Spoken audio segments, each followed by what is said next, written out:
Muy bien, entonces, buenas tardes, ¿verdad? A todos, a todas. Espero que estén muy bien, ¿ya? Como les decía, la clase de hoy va a ser de síntesis del género narrativo, ¿ya?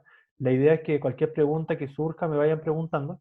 Probablemente hay muchas cosas que ya se han visto porque el género narrativo se ve todos los años, ¿ya? Pero igual, si hubiera alguna duda, me van diciendo, ¿ya? Vamos a empezar con la siguiente frase, ya o reflexiones de dos escritores. Uno de ellos se llama Paul Valéry, que dice lo siguiente: los libros tienen los mismos enemigos que el hombre: el fuego, la humedad, los animales, el tiempo y su propio contenido. Esta reflexión, ¿cierto?, tiene relación un poco con que si el libro, ¿verdad?, fue creado por personas, ¿verdad?, por el ser humano, en ellos podemos encontrar, ¿cierto?, su experiencia, su forma de ver la vida, ¿verdad?, y todo aquello que aqueja al ser humano, ¿ya? Entonces, vemos, ¿verdad?, un rasgo de humanidad en los libros, ¿ya? Por otro lado, tenemos al escritor Jorge Luis Borges, ¿verdad?, que es mucho más conocido, que dice lo siguiente: de los diversos instrumentos inventados por el hombre, el más asombroso es el libro. Todo lo demás son extensiones de su cuerpo. Solo el libro es una extensión de la imaginación y la memoria. Ustedes saben que la literatura, ¿verdad? Ya sea lírica, narrativa, dramática, ¿verdad? Tiene que ver con la imaginación, con la ficción, ¿ya? Y la memoria, en el sentido de que la literatura y, por ejemplo, nuestras propias experiencias también que vamos teniendo, ¿ya? Forman parte de nuestra biografía, ¿ya? Forman parte de nosotros mismos, de nuestra identidad, y que al mismo tiempo, ¿cierto? No solamente hablamos de memoria individual, sino que también hablamos de memoria colectiva, ¿ya? Memoria que se construye, ¿verdad? Cuando tenemos un pasado común como personas que pertenecemos a un mismo país, a una misma sociedad, a una misma cultura. Muy bien. ¿Cuál es el objetivo entonces de esta clase? Como les decía, hacer una síntesis del género narrativo. Vamos a ver los tipos de personajes, sus clasificaciones, los subgéneros narrativos que hay, la influencia o la importancia del espacio en la narrativa, el tiempo y también algunas técnicas de la narrativa contemporánea. Muy bien. Quiero empezar también con lo siguiente.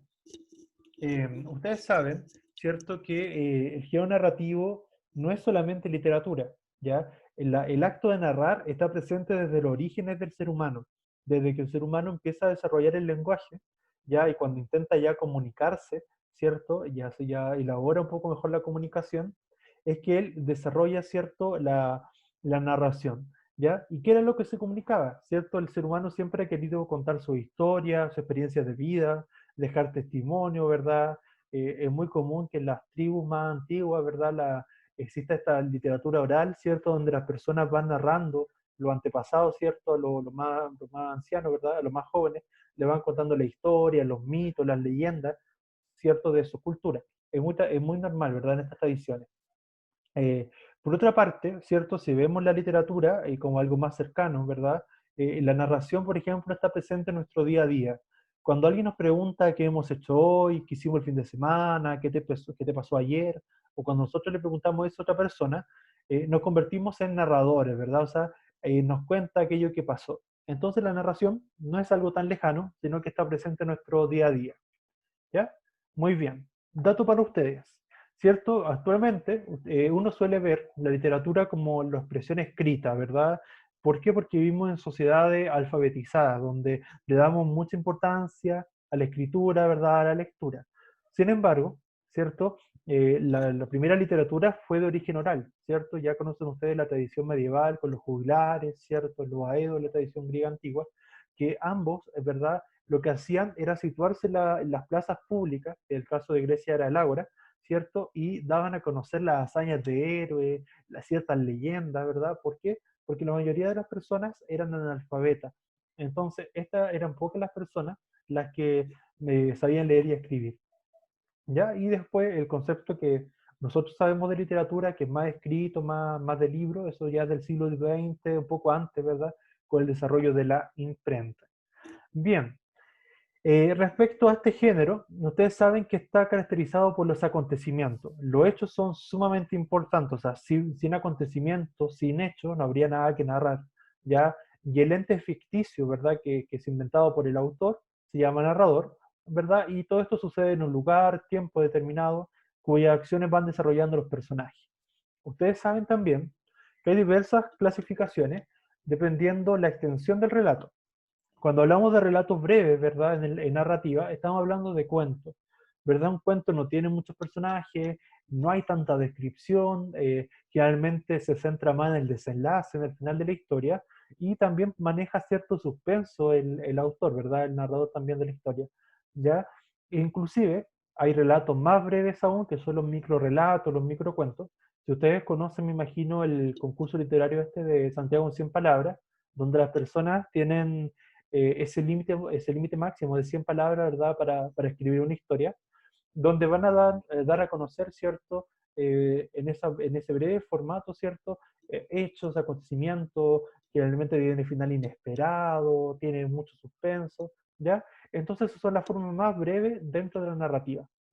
Después ya, cuando uno ya lee novela, ya son de mayor extensión, ¿cierto? Ahí ya el narrador se da el lujo de profundizar en las descripciones, ya sea de lugares, de ambientes, de personajes, ¿cierto? De acontecimientos, ¿verdad? Y a veces inclusive, ¿cierto? De hacer largas reflexiones. ¿Ya? ¿Por qué? Porque la novela tampoco tiene un límite determinado, ¿cierto? De páginas. Bien, espero que se vaya entendiendo, ¿cierto? Eso era como un repaso general. Veamos la siguiente pregunta. Respecto del género narrativo, ¿se puede afirmar que centra su interés en el relato de los hechos?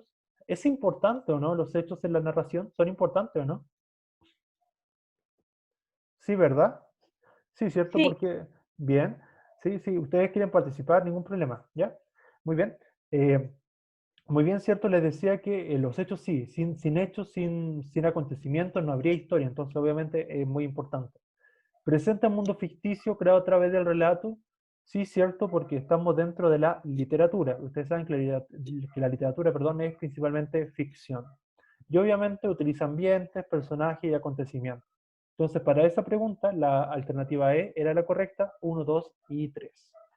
Bien, otra cosa que es importante destacar es la diferencia entre el emisor real, ¿verdad? Que es quien crea la historia, que es el autor, y el emisor ficticio, que es el narrador, que es inventado por el autor, que es creado por él, ¿ya? Salvo quizás en las autobiografías, donde el autor coincide con el narrador, ¿ya? Salvo esa excepción, siempre es distinto el autor al emisor, perdón, al narrador, ¿ya? Bien, vamos a pasar a los géneros históricos. Se llaman géneros históricos a los subgéneros dentro de la narrativa, ¿ya? La diferencia está que estos están determinados porque en cada época que surgen, en cada lugar que surgen, van teniendo ciertas características, ¿ya? Y eso los va a definir, ¿ya? Dependiendo de la época en la que surjan y el lugar en el que surjan, van a tener ciertas características. Así surgen, que imagino que ustedes esto lo vieron en la básica, imagino, ojalá lo recuerden, que son los poemas épicos, ¿ya? Estas grandes hazañas de héroes, ¿verdad? Por ejemplo, en la Grecia antigua teníamos a los dioses de la Grecia antigua y también teníamos a Hércules, por ejemplo. Para la India tenemos los dioses de la India, ¿verdad? De tradición hindú, ¿ya? ¿Cierto?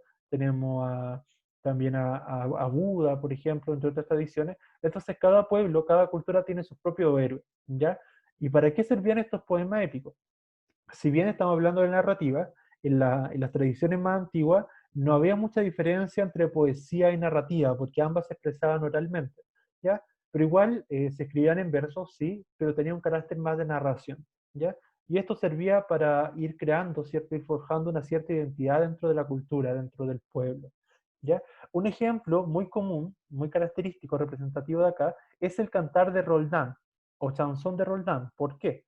El cantar de Roldán es una historia, es un poema épico, ¿cierto?, que surge en Francia, ¿ya? Y que relata la historia de un personaje que es Roldán, que él era uno de los vasallos, ¿cierto?, de los caballeros de Carlomagno, ¿ya? Porque a los que les gusta la historia, el Imperio Carolingio, ¿cierto?, en la Edad Media, siglo XII, siglo XIII, se iba expandiendo sus territorios, de manera imperial, obviamente, y en ese caso, aquí se describe cómo fue estas batallas que se daban porque Francia quería dominar a España, ¿ya?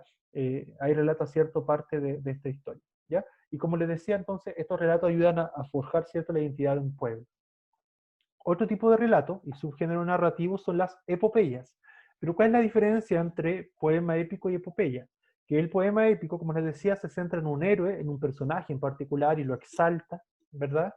En cambio, la epopeya, si bien se centra en ciertos personajes, pero sobre todo lo que busca es generar una identidad común, ¿ya? Recordarán ustedes la Odisea de Homero. ¿Han leído la Odisea o han escuchado de ella o han visto la película al menos de la Odisea? ¿La conocen, cierto? ¿Han escuchado al menos, verdad? Uno de los clásicos. La ubicamos. Ya. Bueno, me imagino que conocen en general, mira, se la resumo. La Odisea, cierto, es este viaje que hace Odiseo, que hace Ulises, pero no es un viaje como llegar de aquí a la esquina, no. Al contrario, porque Odiseo tuvo que atravesar los mares, los océanos, ¿ya? Y ustedes saben que estamos dentro del mundo, del universo de los griegos. Y los griegos eran politeístas, creían en varios dioses. Tenían estos dioses Zeus, ¿cierto? Hera, Atenea, Poseidón, Ares, Hades, ¿cierto? Hermes, en fin, ya Afrodita, etcétera. Ya, todos estos dioses formaban parte de este panteón y algunos estaban a favor que Odiseo volviera a su hogar y otros estaban en contra. Y esto producto de lo que pasó en la guerra de Troya, que si alguien quiere saber más de la guerra de Troya podría leer la Ilíada, ¿ya? También de Homero, también se le atribuye a él. Y bueno, y en ese volver a su casa, que era Ítaca, ¿cierto? Donde estaba Penélope esperándolo, ¿cierto? Que era su esposa, que era pretendida por varios hombres, pero ella le era fiel, bueno, según lo que cuenta el relato, ¿cierto? Odiseo, ¿ya? En el transcurso, Odiseo con sus tripulaciones, que eran los aqueos o argivos, ya se iba encontrando con sirenas, se encontró con cíclopes, se encontró con la gorgona, se encontró con Calíope, en fin, con un montón de seres míticos, ¿ya? Pero eso es lo que hace entretenido. Este relato, que podría haber sido simplemente una aventura, un regreso simple al hogar, por esta mitología, se vuelve un relato bien, bien interesante, por si alguno quisiera leerlo, ¿ya? Muy bien, pero acá en Chile también tenemos nuestro propio relato nuestra propia epopeya, que es la Araucana. La Araucana, de Alonso de Ercilla y Zúñiga, que fue publicada hacia 1574, narra, cierto, esta batalla entre los araucanos, cierto, y los españoles. Araucano porque los españoles quisieron de poner araucano a los mapuches, pero los mapuches en realidad nunca se han sentido identificados con ese nombre, ¿ya? Y narra obviamente mucho desde el punto de vista español, ¿ya? Pero en realidad nos sirve más bien porque esta epopeya nos cuenta un poco de cómo eran esas guerras, ¿verdad? Por si alguno quiere saber más de la historia de Chile, podría leer un poco la Araucana también de Alonso de Ercilla. Hacia la Edad Media, por ejemplo, surge otro tipo de texto que deriva de la epopeya y del poema épico, que es el Cantar de Gesta, que representa las hazañas de un héroe. Pero como estamos en la Edad Media, ustedes saben que la Edad Media predominaba el cristianismo, el catolicismo, ¿cierto? Y ahí surge la idea del Mio Cid. Imagino que conocen al Mio Cid, ¿verdad? O lo han escuchado al menos, al Mio Cid. Bueno, el mío sí, de la historia de Rodrigo Díaz de Vivar, y él era un caballero, ¿cierto?, que participa de las cruzadas, porque en esta época, siglo XI, XII de la Edad Media, era muy característico las cruzadas, ¿cierto?, un relato español, donde estaban estas guerras de religión, ya de los cristianos contra los moros. ¿Y quiénes eran los moros? Eran aquellos que no habían sido bautizados, al menos por la fe cristiana, que ya eran los árabes, los musulmanes, ¿cierto? Ya entonces se generan estas guerras de religión, ¿ya? Ahí también, si les interesa la historia, podrían leer un poco de los cantares de gesta, ya del mío Cid. Bien, avanzando, este ya creo que es más cercano, los mitos y las leyendas. Los mitos tienen que ver con el origen de una civilización, de una cultura, y las leyendas tienen que ver con los héroes también, la exaltación de los héroes, ¿ya? Y todo esto transmitía primero de manera oral, ¿ya?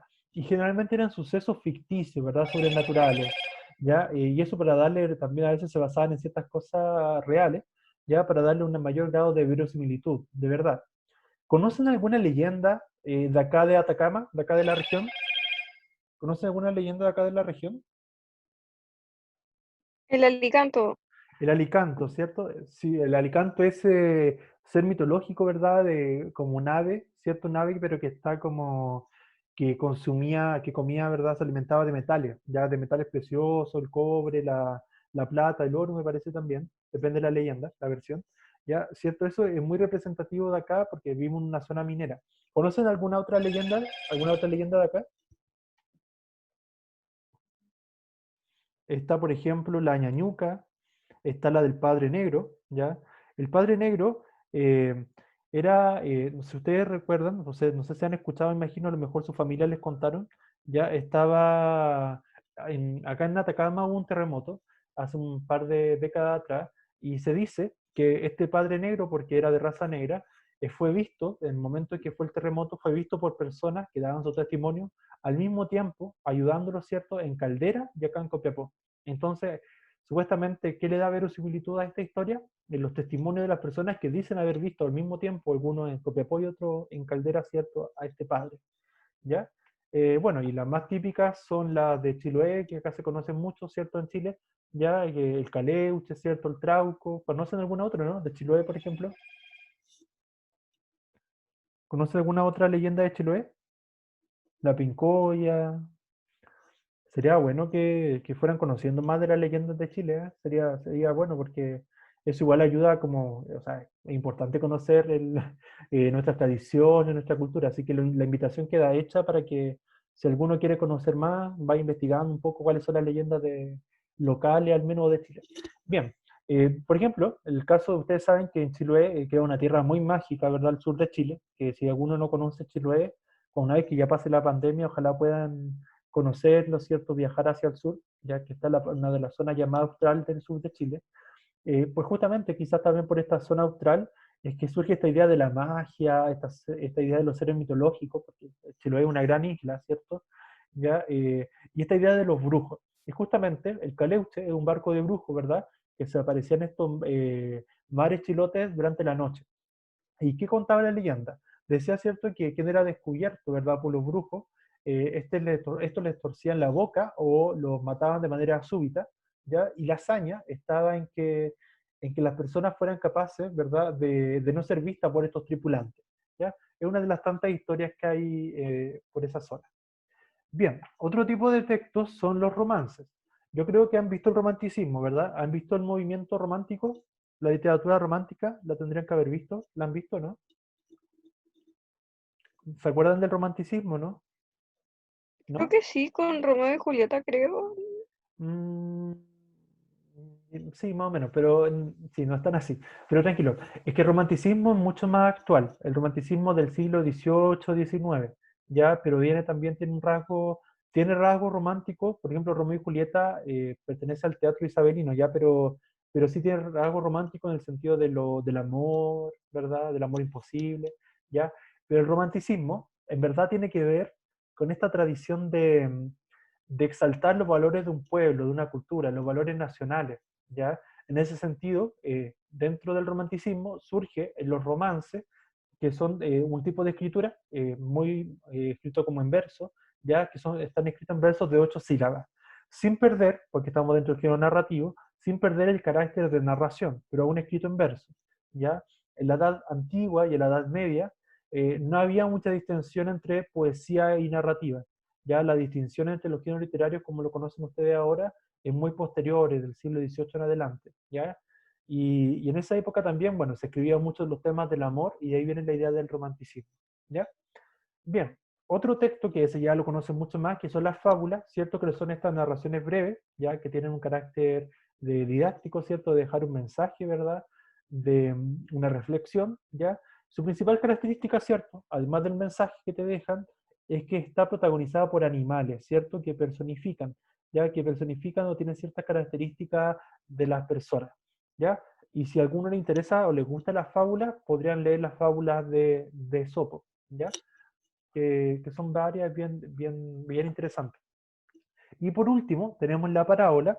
Y la parábola, ustedes saben que se encuentra mucho más en la Biblia, ¿ya? Y que hay distintas parábolas. Pues las parábolas también tienen un fin didáctico, moralizante, ¿cierto? Y la idea aparte de dejar la enseñanza, bueno, y a diferencia de la fábula, las parábolas están representadas por personas, no por animales, ¿ya? Y algunas fábulas características son, por ejemplo, la del buen samaritano, ¿cierto? La del hijo pródigo, ¿cierto? La del hijo pródigo se deben acordar, ¿cierto? De este como de hijo que era rico, ¿cierto? Y se pone rebelde y todo, y se va a gastar su riqueza fuera de la casa del padre, ¿ya? Pero sin embargo después vuelve pobre, vuelve empobrecido, y el padre lo perdona, y igual lo recibe, y le vuelve a dar todo, ¿ya? ¿Cierto? Ahí te dejan ciertos mensajes. Bien, ¿alguna duda con los subgéneros? ¿Va quedando más o menos claro? ¿Va quedando claro? ¿Sí? Sí, ¿No? ¿Sí? ¿Seguros? Ya. Bien, pregunta para ustedes. Los géneros literarios históricos se caracterizan porque los géneros literarios históricos fueron los que vimos recién, ¿ya? A ver, responden a un modelo estructural inmodificable en el tiempo. Todas las épocas cultivan los mismos géneros literarios, los mismos subgéneros, ¿sí o no? Según lo que No, vimos. No, depende ¿cierto? del contexto histórico. Exacto, verdad, verdad. Muy bien, exacto. Está muy bien. Entonces, la que sería correcta sería la B. Surgen a partir de determinadas circunstancias sociales y culturales propias de una época, es decir, del contexto, ¿ya? Y cada época va a tener su propio género o subgénero, como los que vimos recién. La C decía, el emisor y los receptores literarios comparten el mismo tiempo histórico. Esa no podía ser porque a veces un autor podría haber escrito un texto hace cientos de miles de años, o hace un siglo atrás, o ayer, en fin, ¿ya? Pero la diferencia está que nosotros como lectores o receptores lo leemos ahora. Entonces, en realidad, no leemos en el mismo tiempo, en el mismo momento en que fue creada esa obra. Así que esa la descartamos. La D, manifiesta una realidad ficcional propia del género narrativo. Eso era un buen distractor, porque ustedes saben que el género narrativo es ficción, ¿ya? Es uno de los géneros, o sea, todo lo que es literatura es ficción. Sin embargo, ahí dice que es propia del género narrativo, y no es así, porque la ficción es transversal a todos los géneros literarios, al lírico y al dramático también. Así que no podía ser. Y la E dice, su forma y su estructura dependen de la temática que se quiere abordar. En ese sentido, era un buen distractor, pero no es que las temáticas, ¿cierto? A ver, no es que la estructura dependa del tema, sino al revés, que la época le da privilegio a que aparezcan ciertos géneros literarios, ciertos subgéneros narrativos, y dependiendo del subgénero es que van a moldearse o van a aparecer los temas, no al revés. Así que esa también se descartaba. ¿Ya? Bien, sigamos entonces. Se voy un poco rápido para aprovechar el tiempo, ¿ya? Pero cualquier cosa me van diciendo. Ustedes saben que el narrador también tiene una focalización, y la focalización son los puntos de vista, ¿verdad? Con que el narrador observa, ¿cierto? O te describe, ¿cierto? Lo que observa. En el caso de la focalización cero, corresponde al narrador omnisciente. ¿Por qué? Porque el narrador omnisciente lo sabe todo. Lo que siente los personajes, lo que observa. Intenta ser lo más objetivo posible, pero a veces igual cae un poco la subjetividad. Y focalización cero, porque como no se focaliza ni en lo interno ni en lo externo exclusivamente, es como si se neutralizara, por eso focalización cero. Veamos el siguiente ejemplo, una Alicia en el País de las Maravillas de Lewis Carroll. ¿Cierto? El narrador, ¿cierto?, de Alicia en el País de las Maravillas no solo es capaz de contarnos lo que hace Alicia junto a su hermana, sino que puede incluso citar los pensamientos de la joven protagonista, pues sabe lo que se pregunta Alicia en torno al libro que lee junto a su hermana. Dice así, Alicia empezaba a cansarse de estar ahí sentada con su hermana a orillas del río sin tener nada que hacer. De vez en cuando se asomaba al libro que estaba leyendo su hermana, pero era un libro sin ilustraciones ni diálogos. ¿Y de qué sirve un libro? Se preguntaba Alicia, que no tiene diálogos ni dibujos. Muy bien. ¿Por qué podríamos decir que ese fragmento corresponde a un narrador omnisciente? ¿Por qué corresponde a un narrador omnisciente? Chicos, chicas, ¿por qué? Porque dice lo que Alicia estaba pensando. Exacto, ¿verdad? Da un juicio de valor, ¿verdad? Dice que ella estaba cansada, ¿verdad? Y al mismo tiempo accede a los pensamientos de ella, ¿verdad? Porque Alicia no dijo, no exteriorizó, ¿verdad? Que su pregunta, sino que ella lo estaba pensando para sí misma, ¿verdad? ¿De qué sirve un libro que no tiene diálogos ni dibujos? ¿Cierto? Eso se lo preguntaba para ella misma, estaba pensando. Entonces, ahí tenemos un claro ejemplo. Y el narrador omnisciente entonces tiene focalización cero. La otra focalización es la interna. Esto se da porque conocemos más bien los sentimientos de los personajes, un mundo interior, ya sea para el protagonista o también para el testigo, pero que también habla de su mundo interior, pero sabemos que no cumple el rol principal, ¿ya? Tanto el testigo como el protagonista entonces tienen focalización interna. Veamos el siguiente ejemplo de Dostoyevsky, Memoria del subsuelo. Soy un hombre enfermo, soy un hombre rabioso. No soy nada atractivo, creo que estoy enfermo del hígado. Sin embargo, no sé un higo de miel, perdón, no sé un higo de mi enfermedad y seguramente tampoco pueda precisar qué es lo que me duele. No estoy en tratamiento y nunca lo estuve, aunque siento respeto por la medicina y los médicos. Además, soy supersticioso a más no poder, aunque lo justo como para respetar la medicina. ¿Cierto? Se dice, ¿cierto? Si ahí se fijan, ¿verdad? Estamos en presencia de un narrador protagonista, ¿cierto? Porque habla en primera persona. Soy un hombre enfermo, soy un hombre rabioso. Por lo tanto, al ser un narrador protagonista, estamos en una focalización interna, ¿ya? Muy bien. Si a alguien le gusta las novelas, por ejemplo, del realismo, ya tenemos este narrador, ¿cierto? Que era Dostoyevsky, que una de las novelas que les recomiendo conocer, ya para cultura propia, ¿cierto? Cultura general, es Crimen y Castigo, ya que pertenece al realismo ruso, ya por si la desean leer, conocer, cuando tengan tiempo, ¿ya? Bien, la otra focalización que nos queda es la externa, y como el nombre lo dice, se centra solamente en lo externo, en lo que se observa, ¿ya? En la descripción externa entonces del lugar, ¿ya? Veamos el ejemplo en El obsceno pájaro de la noche de José Donoso, que es un narrador chileno, ¿ya? Dice así: el sótano está caliente con el brasero que tenemos encendido día y noche para que se seque el engrudo con que el mudito empapeló la pared. La Amalia plancha pañales. La María Benítez quiere tenerlo todo preparado con tiempo para el nacimiento. Revuelve mixtos, fragantes sobre el fuego. Espera que hiervan. Echa otras hierbas que cambian el olor de la habitación. Un poco más de agua. Cuela, deja enfriarse. Vierte agua de colores dentro de frascos. Esto sirve para restañar la sangre. Una nunca sabe con una primeriza. Y esto desinfecta. Y esto para ponerle fomentos por si le siguen las jaquecas. Si se fijan, acá nos están describiendo, ¿verdad? Un parto, ¿verdad? Una mujer que está dando a luz, ¿cierto? Por primera vez, ¿ya? Pero es solamente una descripción de lo que el narrador observa externamente. Entonces, estaríamos, ¿verdad? Dentro de la focalización externa, ¿ya? Y esto corresponde al narrador de conocimiento relativo, que también se llama narrador objetivo. ¿Hasta ahí alguna duda? ¿Hasta acá va quedando todo claro o tienen alguna duda? ¿No? Bien, otra clasificación que ustedes conocen es cuando el narrador está dentro o fuera de la historia. Cuando estaba dentro de la historia, ¿cierto? Se llamaba homodiegético, ¿cierto? Homo significa igual de, dentro de, y diégesis significa historia, relato, ¿ya? Entonces, el que está fuera o dentro del relato, ¿ya? Estas palabras son un poco raras porque vienen del griego, ¿ya? Por eso su traducción, ¿ya? Y los pertenecen al homodiegético, el narrador protagonista y el testigo, ¿cierto? Vean un ejemplo con Germán Hesse del lobo estepario. Si a alguno le gustan los libros más filosóficos, podría leer este libro, El lobo estepario, que es bastante interesante. Podría leer Demian también, Siddhartha, a pesar que Siddhartha lo leen generalmente en cuarto medio, también lo podrían leer. Ya. Bien, dice así: tuve que bailar con ella 2 o 3 veces, y en un intervalo me presentó al que tocaba saxofón, un hombre moreno, joven y bello, de origen español o sudamericano, el cual, como ella dijo, sabía tocar todos los instrumentos y hablar todos los idiomas. Si se fijan, está escrito en primera persona, con el verbo tuve, ¿cierto? Por lo tanto, es protagonista. Y el protagonista está dentro de la historia, por lo tanto, es homodiegético. ¿Ya? Bien, ¿cierto? Cualquier duda me van preguntando. El narrador, en cambio, el heterodiegético, hetero significa fuera de, diégesis, nuevamente historia o relato, por lo tanto es el que está fuera de la historia. Caben dentro de la categoría del heterodiegético el omnisciente. También acuérdense que nosotros vimos el equisciente, que era una mezcla entre narrador omnisciente y objetivo, pero solamente conocía todo, pero de un solo personaje. Entonces, tanto el omnisciente, el equisciente y el de conocimiento relativo, o también llamado objetivo, pertenecen a la categoría de heterodigéticos. ¿Por qué? Porque no participan directamente de la historia, sino que la narran como desde fuera. ¿Ya?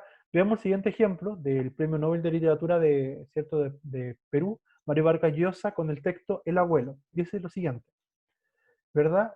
Donde percibe, ¿cierto? Narra lo invisible. Por lo tanto, si logra narrar hasta lo invisible, es porque estamos en presencia de un narrador omnisciente. Dice así: regresó a su asiento y esperó. La noche pasada había llovido y la tierra y las flores despedían un agradable olor a humedad, pero los insectos pululaban y los manoteos desesperados de don Eulogio en torno del rostro no conseguían evitarlos. A su barbilla trémula, a su frente y hasta las cavidades de sus párpados, llegaban a cada momento lancetas invisibles a punzarle la carne. Como se fijan, ¿cierto? El narrador sabe hasta inclusive aquello que le causa dolor, pero que no se puede ver. Entonces, eso da cuenta de que es un narrador omnisciente y por lo tanto heterodiegético. ¿Alguna duda entre estos de narrador homodiegético, heterodiegético? ¿No? ¿Todo claro? No, No, Ya, ya, muy bien. Pregunta para ustedes. El narrador, ¿cierto?, de un texto literario se caracteriza por desempeñar el rol del emisor en el texto. Dijimos que sí, ¿verdad? Que el narrador, ¿cierto?, es el emisor ficticio porque fue creado por el autor, así que sí. Participar o no en el desarrollo de la historia, ¿esa sería correcta o incorrecta? Sería correcta, ¿cierto? Porque tenemos a dos categorías. Si participa, era homodiegético, y si no participa, era heterodiegético. Así que también. Y ser un ente de ficción, sí, porque ente se refiere a un ser, ¿cierto? Que fue creado por el autor para narrarnos, ¿cierto? La historia. Por lo tanto, era uno, 2 y 3, todas eran correctas. Bien, ahora vamos a pasar a los estilos narrativos, que también los vimos cuando vimos la unidad cero, ¿cierto? En género dramático. ¿Ya? Tenemos, por ejemplo, el estilo directo, el indirecto y el indirecto libre o mixto, para que vayan recordando. El estilo directo se refiere a los diálogos, ¿ya? ¿Por qué? Porque conocemos directamente lo que dicen los personajes. Veamos el siguiente ejemplo, de Martín Rivas, ¿cierto? El autor, ¿cierto? Alberto Lesgana, que es un narrador chileno. ¿Y cómo se llama usted?, preguntó con voz seca. Martín Rivas, contestó el provinciano, tratando de dominar su impaciencia, que no dejó por esto reflejarse en sus ojos. Espérese pues, dijo el criado, y entró con paso lento a las habitaciones del interior. Si se fijan, ahí tenemos un diálogo entre Martín Rivas, ¿cierto?, y un criado, ¿ya? Por lo tanto, como estamos en presencia del diálogo, y conocemos directamente lo que dicen los personajes, ese estilo de la narración se llama directo, ¿ya? Para que no se confundan. En cambio, el estilo indirecto no tiene diálogo, al contrario, en el estilo indirecto solamente conocemos la voz del narrador, ¿ya? Se lo describe así. El narrador nos hace saber lo que dijo el personaje a través de sus palabras, usando el adverbio que. Cotidianamente, esta forma muy utilizada, pues permite repetir lo que nos dijo alguien sin utilizar exactamente las mismas palabras. Por ejemplo, acá nos dicen que María me contó que va a viajar fuera de Chile, ¿cierto? El personaje dice que una tal María, ¿cierto?, le contó algo, y eso que le contó es lo que explica, ¿ya? Pero no reproduce tal cual lo que dijo María, sino que lo dice en sus palabras. Es el narrador el que está hablando. Cuando solamente habla el narrador, entonces, se llama estilo indirecto. Veamos el ejemplo acá en este texto, también de Mario Vargas Llosa, Los Cachorros. Él nos contaba, contento, y ahora les tocaba a ellos, salud, hecho un caramelo de felicidad, a ver si nos apurábamos a tener enamorada y Cuellar, golpeando la mesa con su vaso. Si se fijan, ¿cierto? Ahí nuevamente tenemos que, en este caso, está hablando solamente el narrador, y está hablando algo que le contaron, ¿ya? Entonces, indirecto. Cualquier duda, me van preguntando, ¿ya? Ahora viene el indirecto libre o mixto, ¿ya? Que este puede ser un poco más complejo. ¿Por qué?